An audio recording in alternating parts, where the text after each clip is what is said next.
지수 방정식과 부동식인데요. 방정식과 부동식을 푸는 법은 여러 가지가 있지만 가장 쉽게 푸는 법은 제가 보니까 항상 이거죠. 그래프를 어떻게 한다? 이용해서 풀면 상당히 쉽게 풀 거예요. 자, 근데 우리가 지수라는 함수를 이용한다면 지수 함수의 그래프를 보면 결국 뭐죠? 밑의 범위를 반드시 확인하셔야 돼요.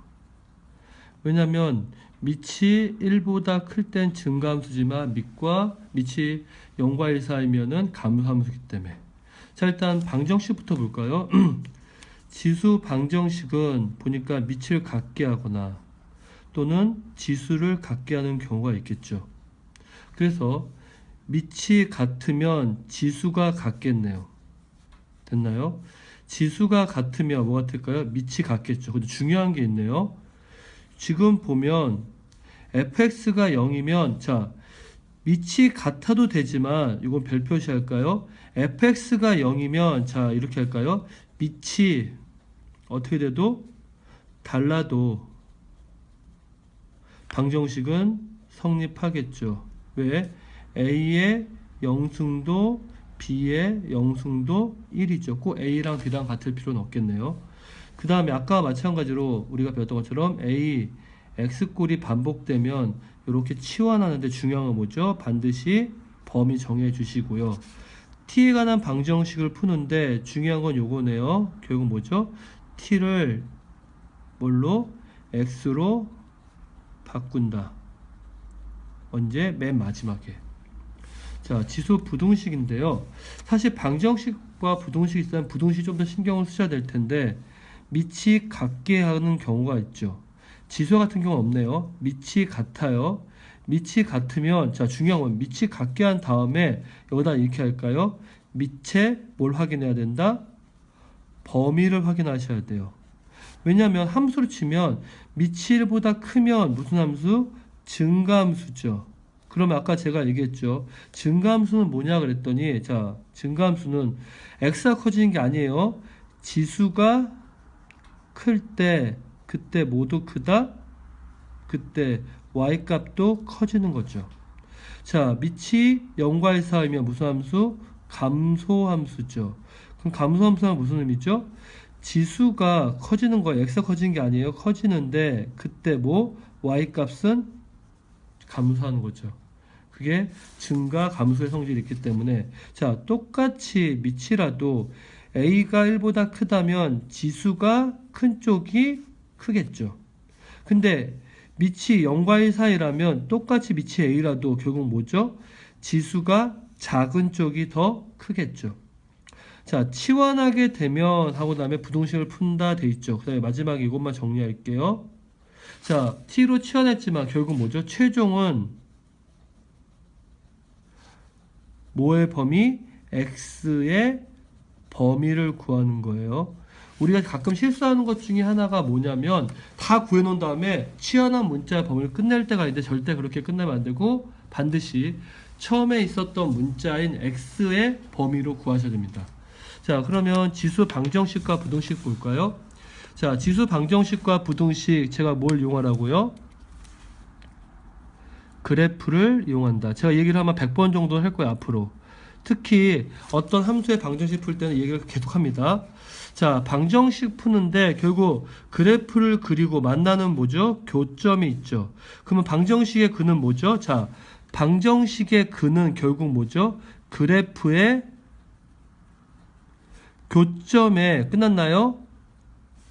x좌표죠. 자 우리가 방정식을 구한다는 x값 구하는데 뭐야? 그래프의 교점의 x좌표를 얘기하는 겁니다. 자 그랬을 때 다음같이 우리는 그래프를 통해서 문제를 풀 텐데 밑을 같게 하거나 오른쪽에 보시는 것처럼 뭐죠? 지수를 같게 하겠죠. 자 먼저 노란색만 보면 밑이 같으면 어떻게 돼요? 지수가 같겠네요. 그 다음에 지수를 같게 하면 뭐가 같아요?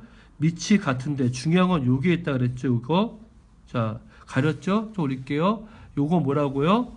자 지수가 0이면 제가 볼까요? 밑이 달라도 어떻게 된다? 주어져 있는 방정식은 성립한다 그랬죠. 자, 다시 지울까요? 글씨가 좀 그러네. 자, 밑이 달라도 결국 뭐가 된다? 밑이 달라도 뭐가 된다고요? 방정식은 성립해요. 그래서 가끔 문제 풀다 보면 우리가 fx하고 gx가 fx하고 fx 같으면 a, b 미치 같은 거 따진 것 같은데 가끔 지수가 0인 경우를 구하는 경우도 나옵니다. 그 다음에 반복되는 경우일 땐 어떻게 한다? 치환합니다. 그리고 최종은 결국 뭐죠? x의 값을 구하는 겁니다.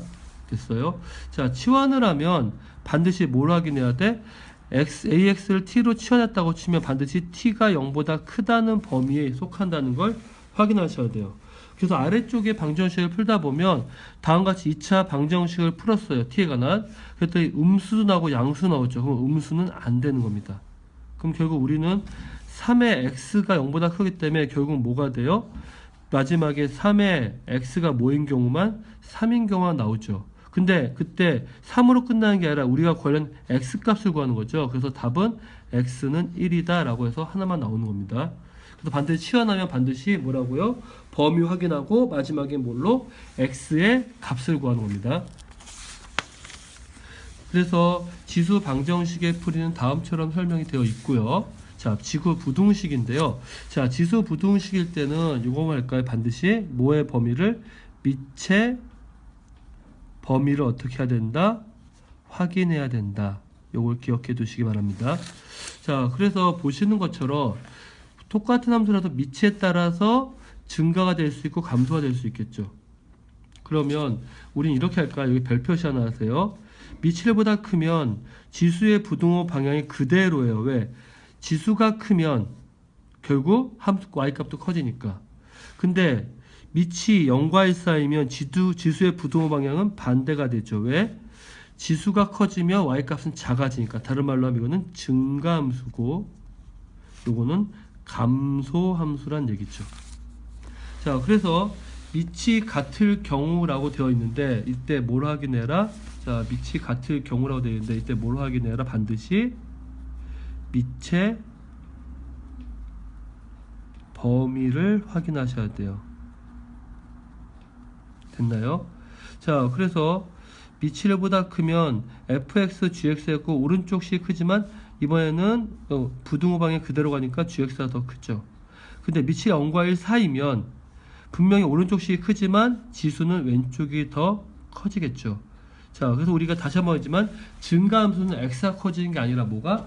지수가 커지면 y값이 커지는 게 증가함수예요. 감소함수는 x가 커지는 게 아니죠. 뭐가? 지수가 커졌을 때 y가 작아지면 우린 그때 감소함수라고 하죠. 자, 그 다음에 ax 꼴이 반복되면 우린 뭐 한다고요? 치환하고요. 그 다음에 또 해야 될 거, 최종은 결국 뭐에? x의 범위를 구하시는 겁니다. 자, 그래서 우리가 다음 주어진 걸 한번 정리해보고 나니까 2의 x를 t라고 취하는데 t의 범위 나왔네요. 그랬더니 t가 이렇게 나왔으니까 요 범위로 구하는 게 아니죠.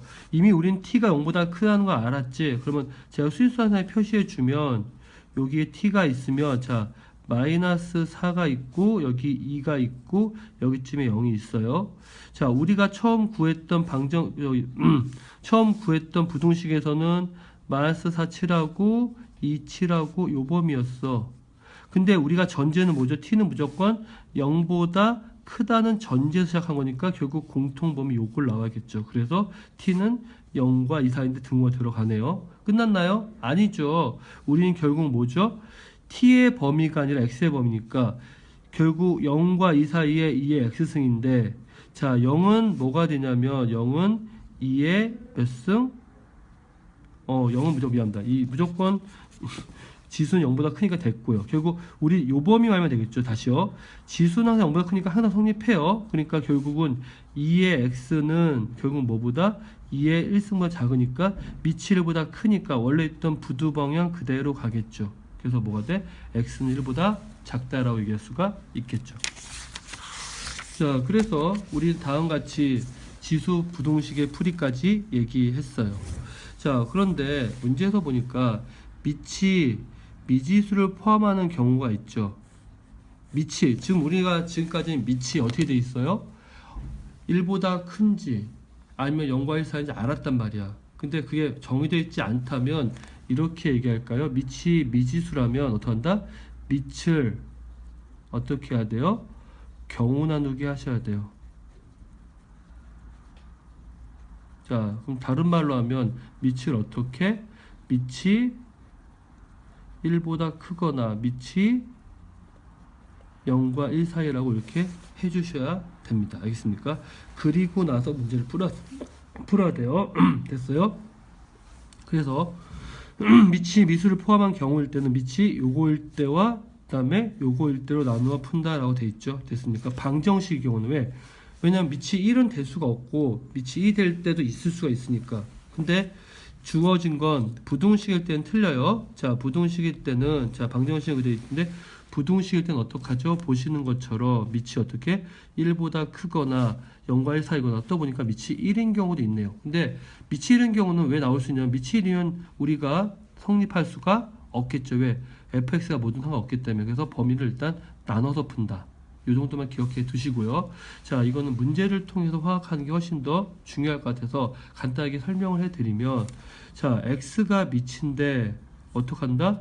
x로 같으므로 밑이 같으니까 어떻게 해요? 우리는 어차피 지수만 같으면 되는 거네요. 그래서 지수를 같게 잡으면 되겠죠. 그래서 x가 3 했어요. 근데 밑의 조건을 보니까 0보다 크다고 돼 있죠. 됐습니까? 자, 오른쪽에 이제 부등식 풀 건데요. 이번엔 보니까 밑이 어때요? 같아요. 그럼 글로 끝나는 게 아니죠. 밑이 1보다 큰 경우, 밑이 1인 경우는 무조건 성립하지 않아요, 사실은. 왜? 부등호가 있으면 우리는 당연히 등호가 있으면 뭐 있잖아요. 부등호가 있으면 성립하지 않아요. 자, 근데 밑이 0과 1 사이면 어떻게 돼요? 지금 보니까 1보다 크다면 주어진 건 원래 있던 부등호 방향 그대로 가고요. 그 다음에 0과 1 사이면 원래 있던 부등호 방향의 반대로 가죠. 근데 중요한 게 뭐냐면 최종적으로 나오는 요 범위와 밑이 1인 범위가 어떻게 돼야 돼? 다 고려되셔야 돼요. 그러니까 요 범위로 끝나는 게 아니라 처음 주어졌던 요 범위와 두 개의 무슨 범위? 공통 범위로 구하셔야 돼요. 마찬가지로 최종적으로 구해줬던 요 범위로 구하는 게 아니라 처음에 0과 1 사이라는 조건 때문에 요거 두 개의 무슨 범위? 공통 범위로 구하면 이 경우 또는 이 경우니까 두 개는 어떻게 되죠? 합의 범위, 공통 범위가 아니라 두 개의 합의 범위를 구하시면 됩니다. 자, 이 경우일 때는 공통 범위, 교집합을 구하는 거고요. 이 경우 또는 이 경우니까 두 개의 합의 범위가 최종적인 답이 됩니다.